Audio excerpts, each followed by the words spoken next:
Our speaker today is Olivia Mendez-Alm from University of Missouri St. Louis. Olivia? Hi, thank you so much. Thank you all for being here today. I really look forward to sharing on this topic that is near and dear to my heart. And honestly, it's one of the reasons why I work in higher education and continue to work in higher education. So the topic of my presentation today is Beware of Potholes, Navigating Urban Transfer Students' Obstacles to Bachelor's Degree Attainment.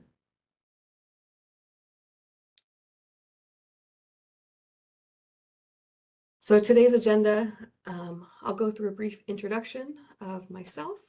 We'll talk about the term urban colleges and what that means in Missouri. We'll explore more about the challenges to the education in an urban environment. And then using that lens, we'll consider community college success as well as potholes to success when it comes to transferring to and completing a bachelor's program. So there are opportunities as we go through the slides, particularly when we get into those potholes, for you to share experiences of what's working on your campuses. And I'd really appreciate if you could use the chat to share some of those experiences so we can all learn from each other. Thank you very much. Okay, my next slide here is just an introduction about myself. My name, like Kara said, is Olivia Mendez-Alm. I'm proud to serve as Associate Director of Enrollment here at UMSL. I've worked here in various capacities since 2016. I was an academic advisor. I worked with a program specifically designed for students who were taking classes in the night, online, and weekend format. And then March 1st of 2020, just before everything turned sideways, our office was merged with admissions. So now I am housed here in the Office of Admissions.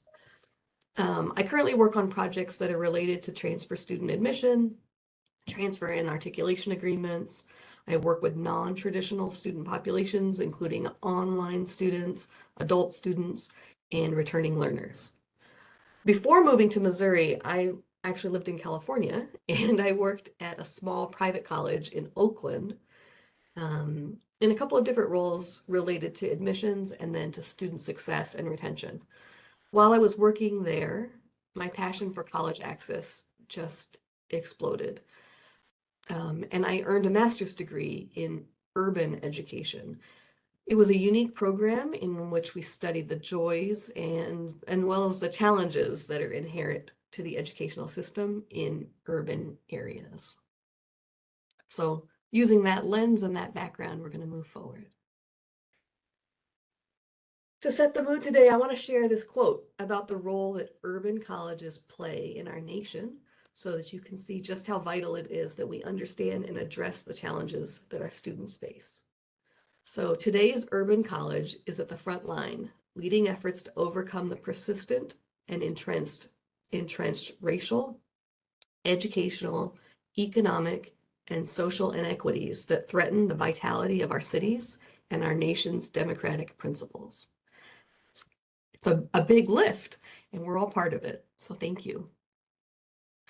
So in Missouri, the Missouri Department of Health and Senior Services, as well as the Economic Research and Information Center, have identified 14 counties, which based on population density are considered to be the urban counties in Missouri. So those are Boone, Buchanan, Cass, Clay, Cole, Greene, Jackson, Jasper, Jefferson, Newton, Platte, St. Charles, St. Louis County, and then the city of St. Louis as well. If you look at that map, there's a few red places and a whole lot of white. And we know that students come from those further out areas to metropolitan areas or these urban areas for college. But we also know that students live in these urban areas and stay for college. So in these 14 counties, we have 7 two-year public colleges. So Crowder, Jefferson, that little chunk of the list there. 8 four-year public colleges, Harris Stowe, Lincoln, Missouri Southern, as well as 15 four-year independent colleges. All total, these schools serve just over 152,000 Missouri college students. We know, like I was saying, students in Missouri travel from distances to go to college, but many students who have grown up in urban communities don't travel as far, and they're likely to enroll in a college that's close to home.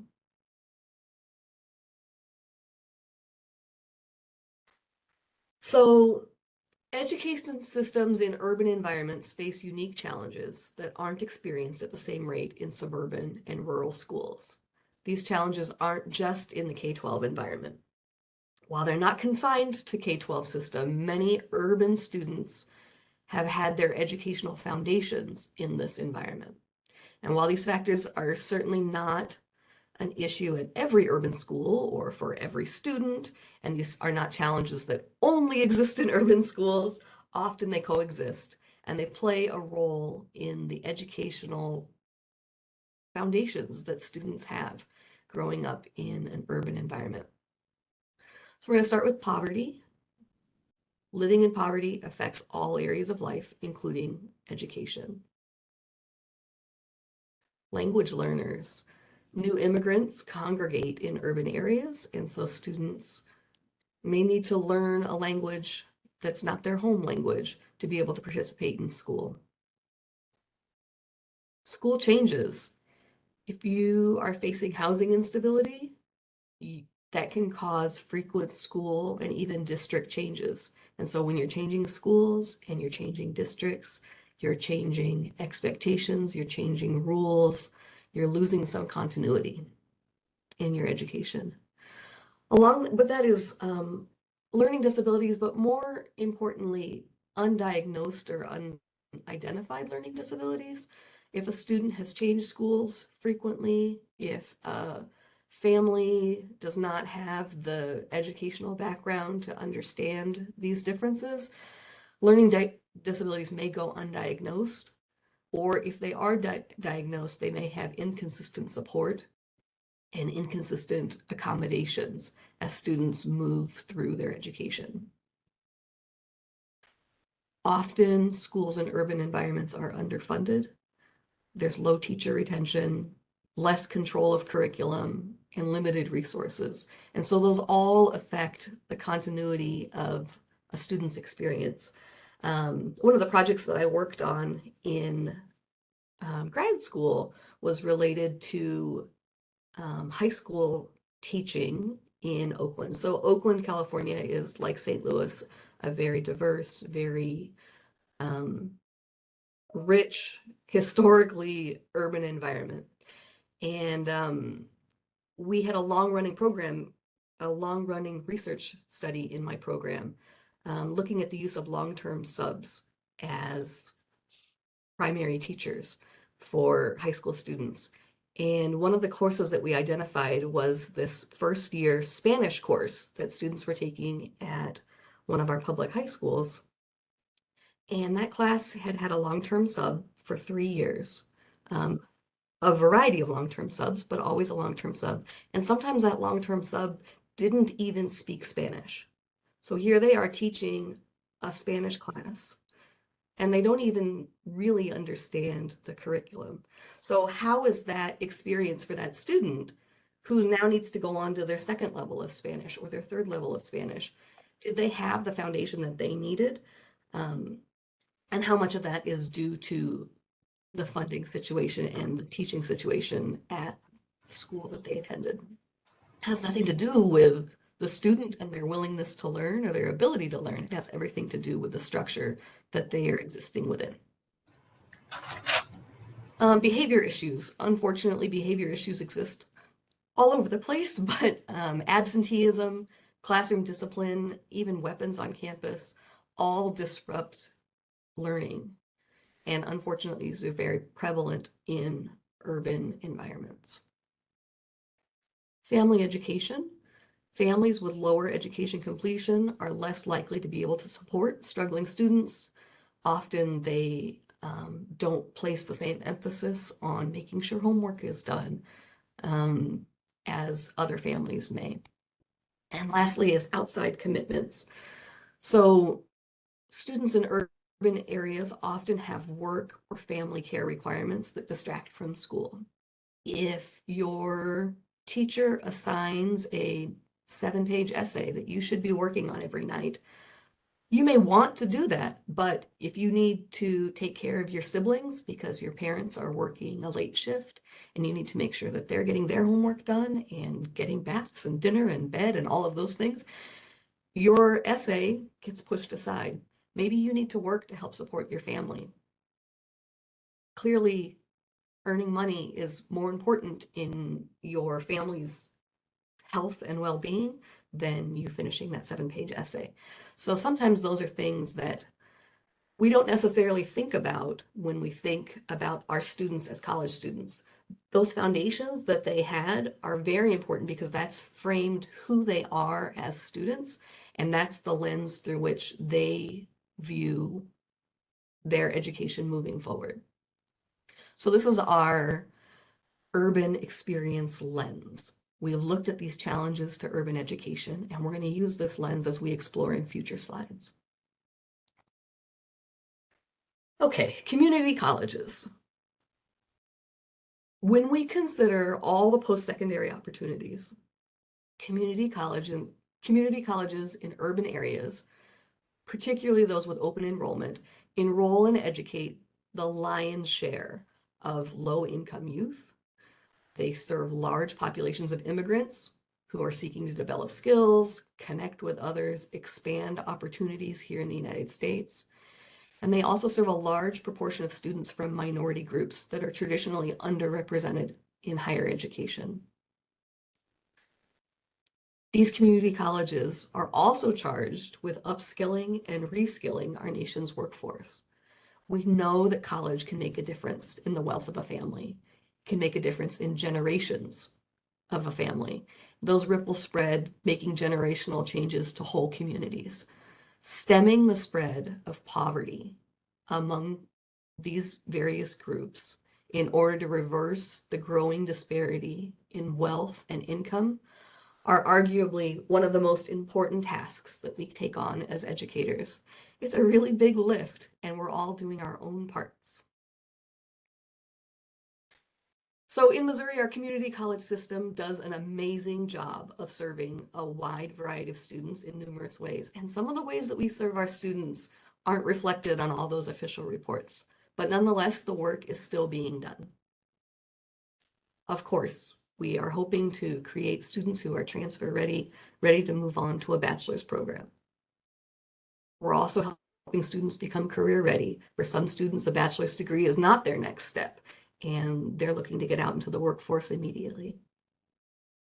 Community colleges serve as an entry or a re-entry point for so many students. Higher education can be scary. The community colleges in Missouri do a fantastic job of easing that transition for so many students. Often students use community colleges for professional development. They may not have an intention of earning a degree. They want to take some classes to learn more about Excel. They want to learn more about communication and how to be a better public speaker. So they'll take some classes for professional development. Our Missouri community colleges do a fantastic job of providing technical training to get people out into the workforce in those technical areas, helping to keep our society moving. And lastly, as I mentioned in a couple of slides, community colleges are a hub for immigrants. If you're new to this country and you don't know the language and you aren't able to work, and maybe you don't know other people who speak your language, community colleges is a great place to find people who are like you, who are in a similar life circumstance. I have a friend who is a immigrant. She and her daughter came here as refugees from Ukraine this last August, and she's loving the community that she's found at her local community college. She's found other Ukrainian refugees. She's found people who will take the time to listen to her broken English and help her through it. And she's learning what the American educational system looks like because it's very different from what she experienced in Ukraine. I'm just talking about the public library system. It was amazing to her. In Ukraine, libraries only existed in universities. And so these are things that she's learned about through her experience at our community colleges. And that's not the type of thing that shows up on those government reports, but we know that we're serving a huge, huge need in our community. So unfortunately, sometimes our road to transfer has potholes. According to the American Talent Initiative, while 80% of community college students are interested in getting a bachelor's degree, only 14% attain one within 6 years of community college entry. What's happening to those students who thought that they wanted a bachelor's degree so that only 14% are actually attaining one? In fact, according to the National Student Clearinghouse Research Center, Black and Hispanic students are half as likely as white students, and lower income students are half as likely as higher students to complete that transfer. So we're going to dig into these 4 potholes together. Credit loss, fear of the unknown, culture shock, and finances. We're going to keep our urban experience lens handy, though, as we explore a little bit further. So we're going to start here with credit loss. Credit loss is a big one. Missouri has done an amazing job with Core 42 to help minimize credit loss for students who complete that Core 42 path. Core 42 and programs like it do not exist everywhere.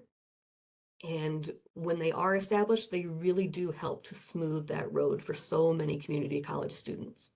Unfortunately, we all know that Core 42 isn't perfect, and we know that there are still students who spend time and money on credit hours at a community college, and when it comes time to apply that credit towards a bachelor's program, it may not transfer as smoothly as they hoped. Those Core 42 classes likely do, of course, but what about the remedial math class?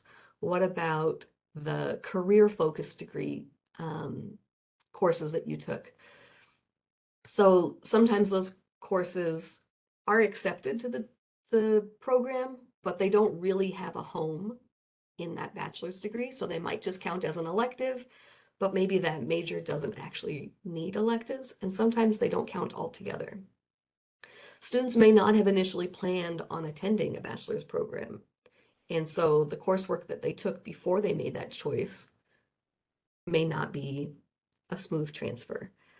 Students may have taken that remedial coursework that they needed to be successful, but that's time and money that they spent on courses that generally do not transfer past the community college. They may start and stop school. They may change their course of study, and all of these little hiccups affect the way that their continuity of their courses moves onto a 4-year program. If you've ever been in the horrible situation where you have to tell a student that of the 68 credit hours they're presenting for transfer credit, only 35 of them are going to apply to their degree, it's heartbreaking. The heartache, the pain, the lost time, the lost money, the lost time away from their families. It's really, really hard for that student to look at those courses and think, I was doing a really good thing, and now it doesn't count. So let's bring our urban experience lens to this. Students from urban backgrounds are drawn to career-focused degrees because the ability to get a well-paying job after just 2 years of study is very, very appealing, particularly if you've lived in poverty. Unfortunately, degrees like the AAS that are so appealing because of their career focus are not meant to be transfer degrees. And that decision can come back to bite a student when they later decide that they do want to pursue a bachelor's degree, as those programs often don't contain those Core 42 courses. And many of the courses are so career focused that there isn't a home for those courses in their bachelor's program. So what can we do to help? This is the audience participation part. So, advising, always advising. I can't state it enough. Formal advising, informal advising, planting the seeds of what's to come to make sure the student has an understanding of how the choices they're making now affect their long-term educational prospects. But then institutionally, what changes can we make? Can we further articulate degrees? Can we work with our partner schools to develop clear pathways for students to transfer? What else is there out there? You all are experts on your campuses and experts in your students. Please use the chat to share examples of what's working on your campus. Let me share an example though while you're doing that of something that's working in UMSL. We have transfer advisors who work with students at all stages of transfer to better understand how courses transfer. A student's welcome to meet with one of us in their first semester, even at a community college, to work out a plan to ensure the smoothest transfer possible. We regularly have students ask what electives would be most beneficial, or can I just double and triple check that the courses I am registering for this semester are really going to be the courses that I need when I get to UMSL. Of course, you know, this is not perfect. It only solves a piece of the problem. And really, it's for the most proactive students. It's a step in the right direction, absolutely, but it's not the be all end all.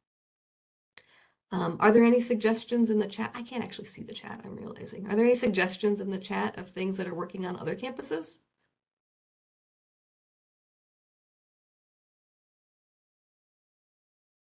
I haven't seen any questions yet. Okay, no worries. Then I'm going to move on to the next slide. Here comes one.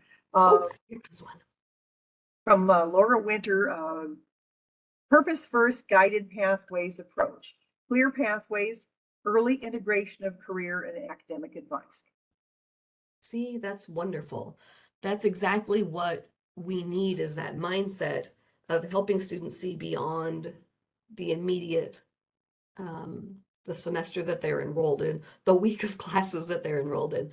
How do those classes map to your future? I really like to hear that.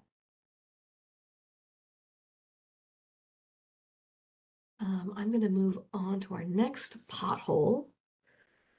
Fear of the unknown. Humans are really good at talking ourselves out of things and letting doubt make our decisions instead. So some questions. Am I too old to do this? Will everyone around already know each other? Am I even a good enough student? Will my classes be too hard? Do I really need another degree? Would it make more sense to work for a while first? Can I actually juggle school with my other responsibilities? Let's take out our equity lens here and talk about our urban experiences. If you have not grown up in a household with a tradition of college going, who can you turn to assuage these fears? Do you have cheerleaders in your life who can encourage you to take these risks, who can help answer these questions? How can we as professionals help? We need to be those cheerleaders. We need to be those champions for our students. We need to make space to normalize these conversations, normalize these fears, have students work with each other to answer these questions. We can show examples. We can send targeted information to students. We can send examples to students in our communications. Have student panels. If you have anything that's working really well on your campus that you'd like to share with others, please put that in the chat. I'm going to share an example of something that's worked for us here at UMSL. We have targeted communication sequences for our transfer students. In those communication sequences, we make sure that the language and the images that we use normalize the transfer student experience on our campus. We share examples of transfer students who've succeeded at UMSL. We feature them in our blog, just to show that we are a community with transfer students and we embrace our transfer students. When presenting to a group of students about UMSL, I'm always sure to share how we value our non-traditional students, our transfer students, in our classroom, what an asset they are in our classroom settings, and how sharing their life experiences really deepen classroom conversations. An example that I like to use is if you're sitting in your intro to criminology and criminal justice course, and everyone around you is 18, 19 years old, their experience with the criminal justice system is, I watch Cops, or I have an auntie who's in the police force, or my uncle made some bad decisions, or the guy down the street made some bad decisions. That's all you have to talk about in your criminology and criminal justice class. Now, how is that experience enriched when you have a student in your class who's completed the police academy and is now looking for career advancement and wants to earn that bachelor's degree? Now they've got a whole wealth of experience to share about criminology and criminal justice. What if you have a retired police captain who is in your class wanting to talk with people who are new to the field? Now you have a whole other level of experience. And that classroom discussion is suddenly much, much more rich. Our tour guides come from all different experiences, including one of our amazing students who's always proud to share her journey to college as a grandmother. So to have those students giving tours, speaking with prospective students, talking about their own experiences helps to normalize this transfer, the scary parts of transfer, the fear of the unknown. Students are much more likely to ask questions of other students because they feel like they have the same sorts of experiences. Is there anything in chat, some best practices we'd like to share?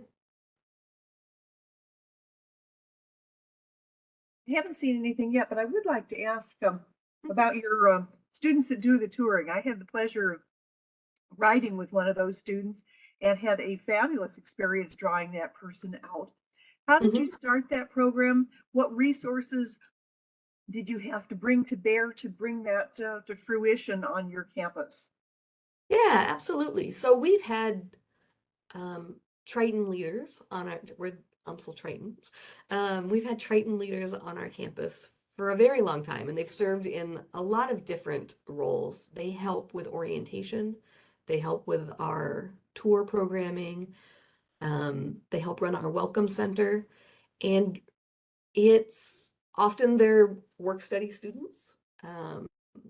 So students who are looking to stay better connected to UMSL, maybe they're having a fantastic time at UMSL and they want to share that love of UMSL with new prospective students. So they go through some pretty extensive training.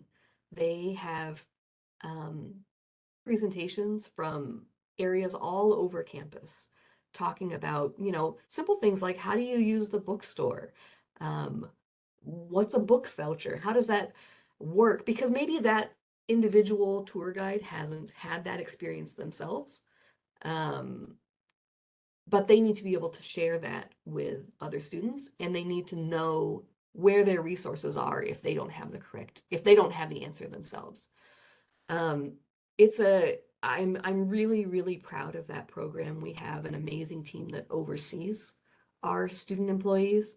And it really is an opportunity to just have those students share their authentic experiences as a student at UMSL. And when we have our students speaking with our prospective students, amazing, amazing conversations happen.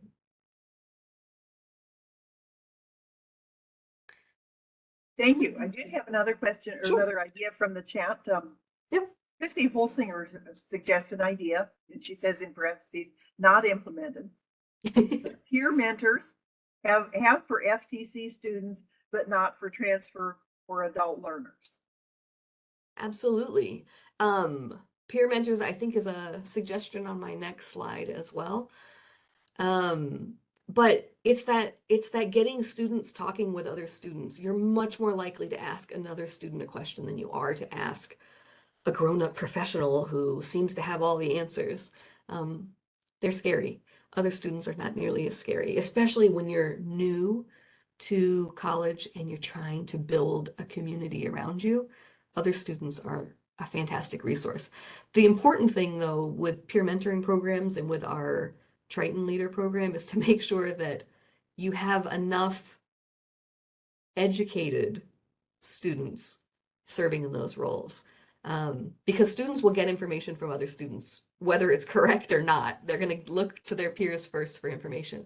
And so you want to make sure that the information that your peer mentors or your student leaders are sharing is on brand, is accurate. If a student hears from their academic advisor, you should take 15 credit hours because, 15 to finish. We got to get you out of here in 4 years, stay on track with 15 credit hours. That's sure. Okay, thanks. Maybe you just want my money. Why are you telling me to do this? It's really hard to take 15 credit hours. So then a student's going to go to their friend and say, how many credit hours are you taking? What's it like to take 15 hours? I've never taken more than 12. Or what's it like to take an 8-week class? And is that really a good option for me? They're going to trust what they hear from those peers and really value that information. So making sure that the mentors or student leaders are educated to answer those questions in the most appropriate manner is obviously very important. I'm going to move on to our next pothole. Our next pothole here is culture shock. Transfer shock, culture shock, it is a thing. We've all heard about it. It's not uncommon for transfer students to have 1 or 2 semesters where they have a dip in their grades. Students may not know where to find resources on campus. This might be their first experience with major specific courses, which might feel overwhelming. If you worked primarily on general education courses at the community college, and suddenly now every class you're taking is about accounting, it might be a little overwhelming. Format and structure of classes may be different from what students are accustomed to. So do students know about this shock, that it's coming? Let's use our lens again to think a little bit more thoroughly about the experience of urban students in this transition. If a student has changed schools numerous times in their K-12 journey, they jump from one curriculum to the next, they jump from one set of expectations, one set of rules to the next, and they've still managed to make it through, and they're at this point where they've enrolled in a bachelor's degree program. What tales might they tell themselves if they have an initial falter? Can it be a sign? Let me tell you about a sign. A sign that a former student had. So I'll call him Tony. Tony was an older student. He was a minister here just in North County. And after years and years of telling his congregation, telling the youth in his congregation how important it is to, buckle down and get into higher education, it's going to open so many doors, he decided that it was time for himself to take that advice. And so he was just going to finish that degree that he started. I think for him, he had started that degree 23 years ago. And even then, it was as an adult when he had first started. So he'd been out of school for a little bit. He was definitely worried. And he told himself that this was just an experiment. He didn't need to finish the degree. He just needed to have some actual experiences that he can share with his parishioners. So he landed in my office for academic advising as a sociology major. We went through, we picked out classes. I answered all the questions multiple times. But then on the first day of school, he frantically shows up in my office and says he needs to drop all of his classes. Hold on a minute. What's going on here, Tony? I let him speak. I heard his fear. He wasn't worried about his classes. He was just worried. He was worried about everything. I asked him why he needed to drop his classes. It was the first day. He hadn't even been to all of his classes. He said he lost his notebook. He lost his notebook on campus that morning, and clearly it was a sign that he was waiting for, and it was showing him that college was not for him. Maybe he needed to do it another time. I listened and I agreed with him. It was a sign, but maybe we're misinterpreting that sign. Maybe losing your notebook was a sign that you have a community of supporters and champions on this campus, and I am waving that flag for you. We spent my entire lunch break retracing his steps, and we found that notebook. It was on the counter in a restroom, and he finished that day. And he finished that week. And he finished that semester. And you know what? He finished that degree too. And then he thought, he should probably just keep going. And he finished a master's degree as well. I will never be more thankful for looking for signs and not lost notebooks. It really made the world of change for that student, the world of difference. Anyway, let's talk a little bit about how we can help. We need to normalize asking for help. We need to normalize students coming to their one person that they know on campus. For Tony, it was me, and saying, I need help. He wasn't saying, I need help finding my notebook. He wasn't saying, I need help, I'm scared. He wasn't saying any of those things. He was saying, I need to drop my classes. So we need to normalize asking for help. We need to normalize listening, and listening for the story behind the story. A student can walk in and say, I need to drop my classes. But if you don't ask the why, it may be something that's easily fixable. We could find the notebook. It's not a sign from God that you need to drop out of your classes, which is how he was interpreting it. We can put together mentor programs. So like that peer mentor program, affinity groups, clubs. Here on UMSL's campus, we have a club group for students who are parents. We have a whole series of programming for students who are parents. Every month, we have a Tiny Triton approved event where we have some sort of experience for kids. So students who are parents, staff who are parents, faculty who are parents, administrators who are parents, everyone brings your children to these events. And it might be, mad science. It might be Dan Cakes, who does like this amazing pancake art and makes your pancake look like your face. It might be a Lego building competition. There's all kinds of different things that we bring, though we acknowledge that part of our students' lives. And we normalize it by inviting faculty and staff to bring their children as well. So while you may be my student, I see that you also have a 2-year-old, and we're probably dealing with the same toilet training challenges. And we can normalize those parts of students' lives. Orientations, do we have targeted orientation for transfer students? Do we make transfer students attend orientation? Or do we just assume you've already done 2 years of college? You know how this all works. Because they did 2 years of college, maybe they did 4 years of college, but it wasn't on our campus and it wasn't with our resources. And that doesn't mean because they've done 2 years of college that they know where SSB building is or what fill in the blank acronym means.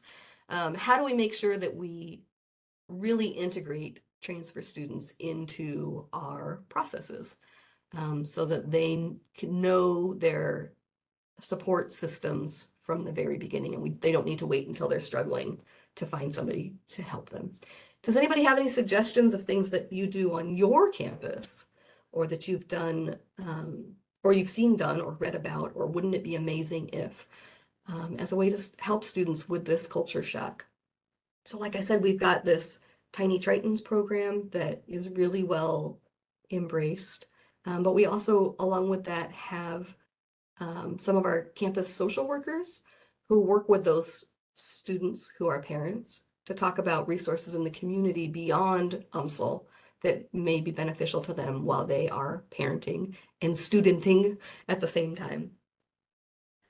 Does anybody have any other suggestions? Like I said, I can't see the chat. Well, I've got one question. Has anyone tried a summer bridge program for transfer students? I know they do those for students that are at-risk students coming out of high school environments, but I wonder if something like that might be beneficial for transfer students if we know that they're coming in in advance, and they've registered early in the spring, and they would potentially have an opportunity to participate in something like that. That's a fantastic idea. I'm actually writing it down right now. Summer bridge for transfers. It's not something that I've seen, but that doesn't mean that it's not out there. I'd really love to dig into that a little bit more. Food for thought. And then another question is, what Mhm. sort of resources are available for English language learners, and what sort of support groups are out there for that particular population? Absolutely. I mean, I can only speak to UMSL. UMSL does have language requirements that students must meet before enrolling in our classes. Our classes are taught primarily in English. We want to make sure that students have a firm enough grasp of the English language that they can participate in their classes fully. We do, though, have courses for students, mainly our international students take these courses, but instead of taking your traditional freshman English course, you take an English course for language learners. So it spends a little bit more time on the struggles that language learners have with academic writing. And we have that both at our freshman English and at our junior level writing course. There are also additional language courses that students can take that are designed for students who are language learners. They do need to, like I said, met TOEFL requirements or other language requirements showing that they have a strong enough grasp of the language. But we do have these other supports in place to make sure that they're successful with particularly the academic language. Is there anything going on other campuses?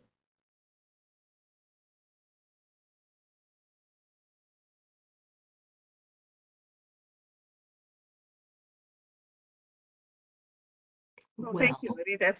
That's very helpful to hear, and all good things that you've got going on for those students. absolutely. Absolutely. Okay, we're going to move on to our last pothole here. Our last pothole is also a deep one. Unfortunately, college comes at a financial cost for most students. So the expense of a 4-year college is often greater than the expense of a 2-year college, and students may or may not be ready for that transition. Are students getting an accurate cost estimation? Do students understand loan limits? A lot of times we see students who didn't take a traditional route through college and have used semesters and semesters of Pell eligibility and loan eligibility. And by the time they get to the end of their program, they've run out of those external supports. Do they understand all of those pieces? How can we make sure that they understand that from the beginning? We all know FAFSA has their wonderful calculations and say, here's your estimated family contribution. And many students will say, there is absolutely no way that my family is even going to support me in this just because I'm under fill in the blank rules that the federal government has put in place. Doesn't mean that that's the reality of my own life. Or, FAFSA uses your prior year's taxes, especially in these here COVID times, post-COVID times. People have had a lot of transition in what their financial status looks like. What about part-time status? If you drop to part-time, how does that affect your financial aid? Scholarship availability and scholarship rate practices on individual campuses sometimes aren't very transfer student friendly. And then, of course, employment status. What if I'm working to be able to pay for school? So if we look at that again through that lens, right? How much deeper are these financial concerns when you have grown up in poverty and you are experiencing poverty? What does it feel like when somebody sitting behind a desk says, well, we'll just set you up on a payment plan. It's just $400 a month. $400. Where the heck am I supposed to find an extra $400? What if to find that extra $400, I need to drop down to part-time status so that I can pick up another shift and, make more money at work? Well, okay, now I just dropped to part-time status, and so I've lost my scholarship, and my $400 is no longer $400. Now it's looking more like $800, and maybe I just need to step away from this. You can't win for losing, right? How can we as educators help with this? How can we provide appropriate counseling? How can we help students plan courses with a future in mind? Do we discuss the fact that all financial aid offices can do professional judgments? If your financial situation now is not what it looked like 2 years ago when we're looking at those 2 years ago taxes, every financial aid office can recalculate for you. That's not something that we throw out there to every student and let them know that this is a possibility. There's a lot of work involved in doing that, but for some students, that's the difference between being successful or not being successful, being able to pay for college or not being able to pay for college. Just last week, I was speaking with a mother who was concerned because FAFSA was looking at her husband's income. Her husband passed away. He does not have that income any longer. She didn't know that there were other options. And if she hadn't brought that up, she would have said, well, there's no way that we can afford this.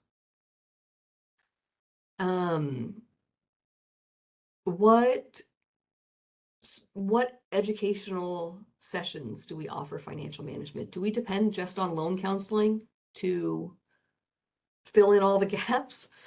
Or do we have targeted information to students in this early transition as they're trying to figure out how they're going to afford college? Do we have targeted communication to those students? Educational sessions, come to campus, let's talk about your specific situation. What are we doing to make sure that students have all of those questions answered? If you have any other suggestions of what's working on your campuses, please do include that in the chat. But let me tell you something that we've done here at UMSL for this 2022-2023 academic year, and then moving forward, we're using a new financial aid matrix for our merit scholarships. So our merit scholarships are based on your GPA at the point of admission. And yes, we do recalculate if your GPA has gone up between admission and enrollment. We don't drop them though. So if your GPA is dropped, we'll just leave you where you were when we admitted you. Anyway, those merit scholarships, historically, we have given first-time college students higher merit scholarships. The thinking behind that is they're going to stay at your campus longer, you're going to get more money out of them, so you can scholarship them a little bit heavily if it means they'll stay all 4 years. But we as a campus didn't feel that that was appropriate. We have a large number of transfer students, and we did not feel like we should be balancing our checkbooks on the back of transfer students. So we have equalized our merit scholarships. So whether you're a 3.0 coming out of high school or a 3.0 coming out of college, your merit scholarship is the same.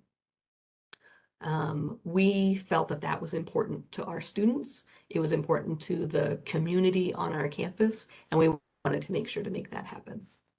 Have there been any suggestions in the chat? Christy Holsinger says that our financial wellness center is providing great counseling.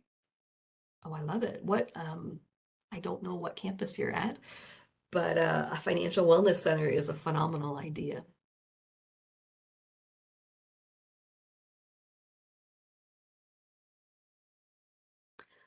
Okay, I'm going to move on just one more slide here. So we're done with these specific potholes, but if you have more things you want to add to the chat, totally do it.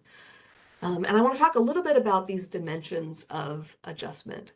So there's a researcher at Michigan State, Catherine Flaga, I'm not sure how to pronounce her name, who's developed a series of dimensions of adjustment that community college transfer students experience as they start at a 4-year school. So the first dimension is learning resources. That refers to the formal and informal resources that are provided by the institution, information the student has gathered on their own, as well as information they've gathered from peers. The next dimension is connecting. That involves the development of relationships with other members at the new institution. That may be faculty or staff or other students, but this is the period of time when they're connecting with others. The third dimension is familiarity. As students internalize the information that they've gathered and start to implement that in their transition.